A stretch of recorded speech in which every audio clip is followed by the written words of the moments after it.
we're back with Mr. Randy McCormick, and we got some questions for Mr. Randy. And Randy, for those who didn't see the last the starter episode, introduce yourself. I'm Randy McCormick, known as Chiefy. In the racing world, is Chiefy, I guess is what you would call it. That's all I ever known him by. All right.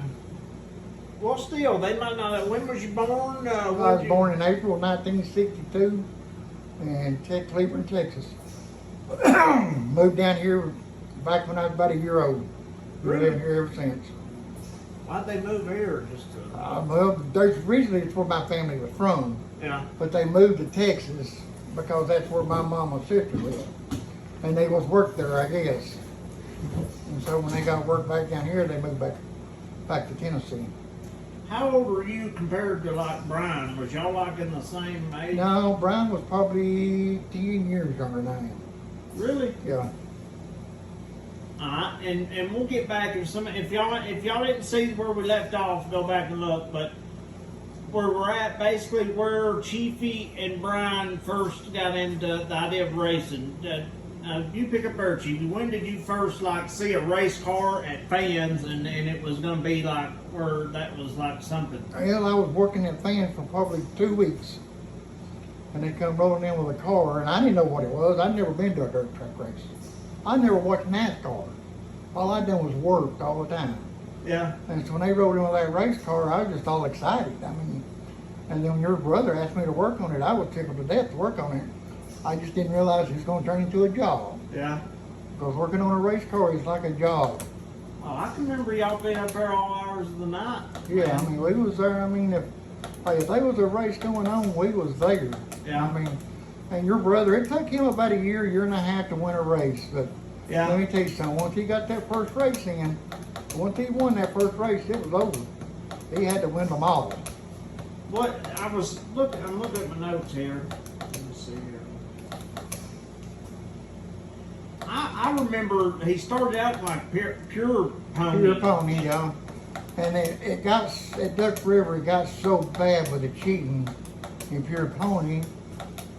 Nyland said, hey, let's make an outlaw pony.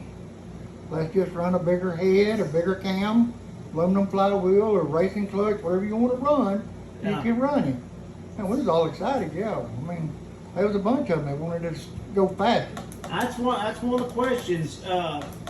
How did Outlaw come about? I mean, that's You a know, lot there of was just answers so there. many people cheating in pure stock that, I mean, it wasn't funny.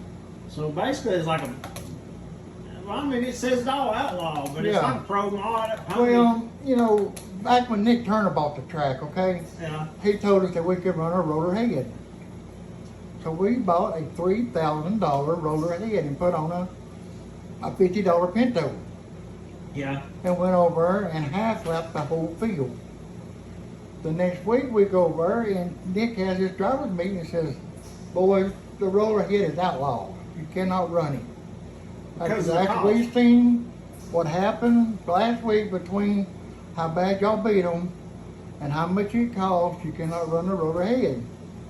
Well, that made Brian mad because he done spent $300 on a head. Yeah. So we got to run it that Saturday night and won again.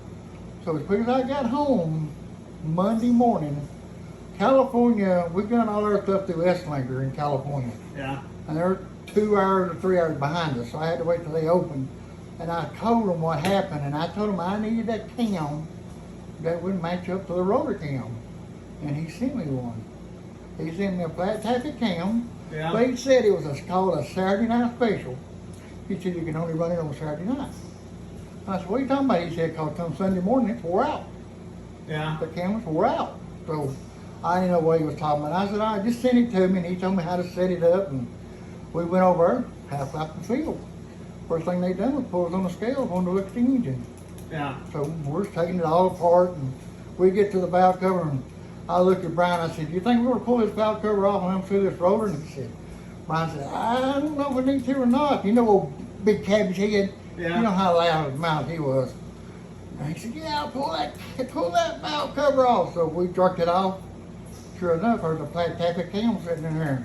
Yeah. I couldn't believe it, and I'll never forget,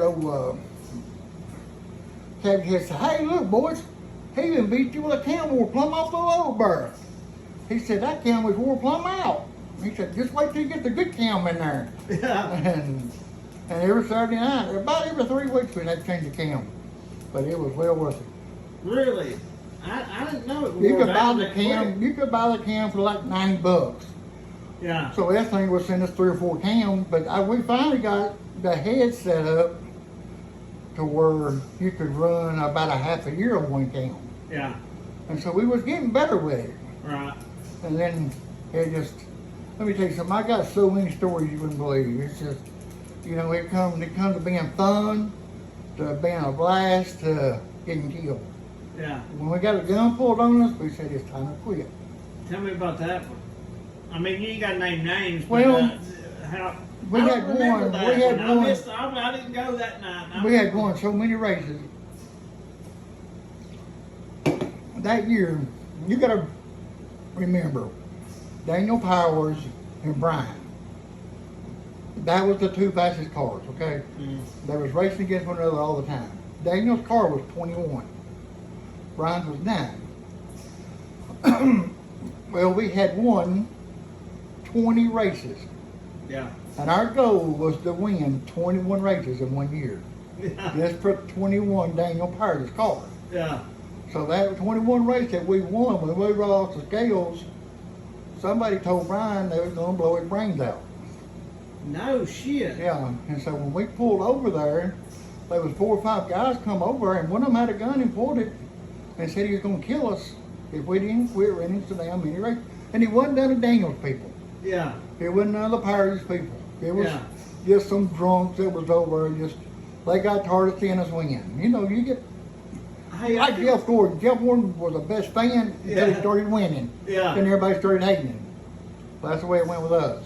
And just for people that sees this, we had people that was on Powers' team, like crew or fan of them, that worked at the junkyard. Yeah. Scotty Peterson Yeah. was one that stands out. It was very odd. Hey, I remember the night we made Scotty so mad. We pulled into the racetrack and Brian went out there and hot loud. And he come off the racetrack and he said, hey, I smell antifreeze. I never run a dipstick in our car for oil, to check the oil, because we change the oil every week. So I told him I pulled the oil cap off of it and it was milky looking. I said, well, we got to blow the head gasket. Yeah. I said, we can't run it, let's just load up and watch the race. And he said, hell, let's just load up and go home. Yeah. Because Ryan wasn't racing, wasn't interested in watching nobody else win. Yeah. So we loaded up, and on the way, shit. on the way home, he says, we got a head gasket here in the back of the truck, don't we? I said, yeah, why? He said, you think we can change that head gasket real fast and get back over for the feature? And I said, yeah, we can try it. I said, you want to? I'll never forget it. We stopped at the car wash in Chevyville, unloaded that race car, jerked the head off of it, put the head gasket on it, put it all back together, timed it all, got it all back running, Yeah. loaded it up, got back the wheel, unloaded it. By the time we got it unloaded, about 5 minutes, it was time for us to come out and race. Yeah. There was about 28 or 29 cars there that night. But we get to start dead last because we didn't get to run a heat race. Yeah.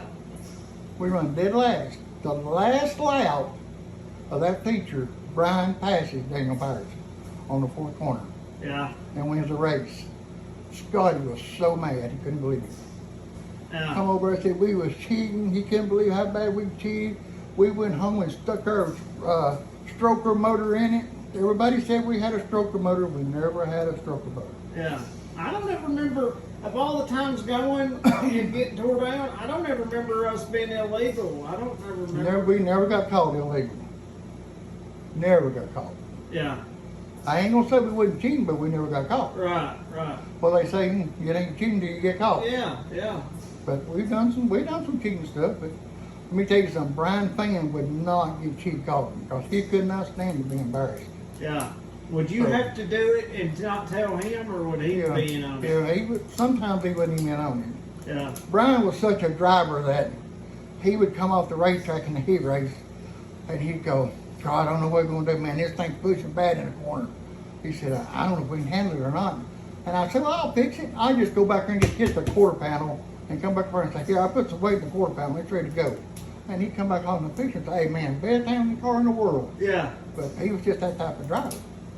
I mean, Did y'all mess with tire pressures a lot? Yeah, we messed with tire pressures. I mean, it was a lot to run. You didn't go there and unload and jump on and go. You had to do a bunch of work while you was there. No. See, the heyday when I was going, I was 10 to 15 years old, maybe 16 when we ran the final season, because I was in high school and then. You know, I was figuring that up today. We won our championship in '93. We won back to back. I thought Yeah, we won 93 and 94. 92 and 93 or 93 and 94. I can't remember. Let me tell you something, that's 30 years ago. Yeah. That's a long time ago. Oh, I got the championship trophies at home and they just falling apart. Yeah. I fixed them and just moving Hey, let me tell you around. something, we had a blast and I miss Brian so much. Yeah. Let's keep on task here. One question I had was why the Pinto? Was that just a 23? Well, no, your brother started out on a Pinto. Well, I knew how to set the Pinto up. Yeah. I didn't know anything about a Mustang. And everybody else run Mustangs. You're right. So we run Pintos because I knew how to set it up and make a handle right. So where I couldn't, you put me on a Mustang, I didn't know nothing. Yeah. Because it's a whole different setup. Yeah. So I looked at the cars. that's how we started, and that's how we got used to setting it up. So that's what we kept with. Yeah. When y'all would build when y'all built that new car, I forget which one it was. It had been the yellow one. It was the last one. It was the new one because Combo ran 94 or so in the old one. Yeah. Where did y'all build that car from? We built it from the ground up. So you didn't buy it off some other team and We only bought one car, and that was the very first car he ever pulled in the junkyard with. Yeah. That was the first number 9 car. The rest of them we built from the ground up. I don't think I've seen a picture of when he ran a red car. The very first one. You don't see many pictures of it because when you run in the rear, you didn't get many pictures. That's horrible. Yeah. Another one is, at the time, I don't even know what the payout is now, but what was the payout? Like all that work y'all did going to the car wash and changing the head gasket, what did y'all split? Or what did y'all, Outlaw Pony. If you won the race, Outlaw Pony paid $200. And it went from 200 down. And did y'all split it equally, or did your brother always kept the money until the end of the year, and then he would figure out what the taxes was going to cost him. Oh, hell. And then he would give me the rest of it to go on vacation with. I mean, that sounds good, but I'd rather have my money on winning night. Shit, I'd rather have to go on vacation with. Yeah. You get a big lump sum at one time. See, he always paid my way in, Yeah. bought my food, so it didn't cost me anything. Yeah. But let me tell you something, I worked my ass off to do it. Yeah. I got some of the pictures I got is Big Cabbage and you and James Goins. Hey, we had a crew. We had Kip Frazier. Kip and Angie would go. James's daughter would go. Yeah. I've talked to her in the last few years. Remember? Hey, we had a crew and we won. It was Crystals or Shoney's. Yeah. One of the two. And I've been Hey, if we people didn't win, along.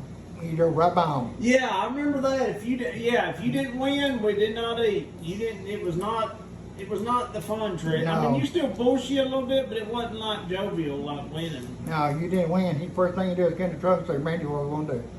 But I remember all of the guys being there. I remember Ricky Brown and little Ricky meeting the steed. And I mean, everybody still we went all have a blast. I mean, it was just a big party is all it was. And what about, do you have any interesting stories about when we'd be at the restaurant and when fights would break out? I remember one night when a bunch of chairs was getting thrown. Because it was always 2 in the morning when we would get it's always there. a bunch of drunks there. I remember one time we sent Cabbage a birthday cake through the waitress. It was Big Cabbage's birthday, and let me tell you something. He was embarrassed, man. He was turning red and started coughing. He got to coughing so bad he coughed that cake everywhere. I mean, he was mad, man. He said, "Man, y'all shouldn't embarrass me that way." Yeah. I mean, he just awful. I just remember being so daggone fun. And then dinners was. Hey, it was a blast. Because Ricky Brown, Hey, Ricky Brown make was anybody laugh. yeah, he would bring around around Yeah. and pinching or messing with Yeah. people, and even back then, I Ricky ne- didn't have no teeth, I and that never used to forget it. amaze me. Yeah, I never forget it. I'd go over and take our spark plugs out, throw them on the ground. He'd come over and pick them up, put them in his car. When I see little Ricky, I believe it 100% how he went on and building cars and shit. Cause Yeah. hey, that's what I think. When he was at the track, he was always hands on building shit. Way more than I never could do all Well, that. Ricky could do it now. Yeah, he could. I mean, Ricky, he got his knowledge and honest. That's for Yeah, sure. you asked me something about that concrete pad over there.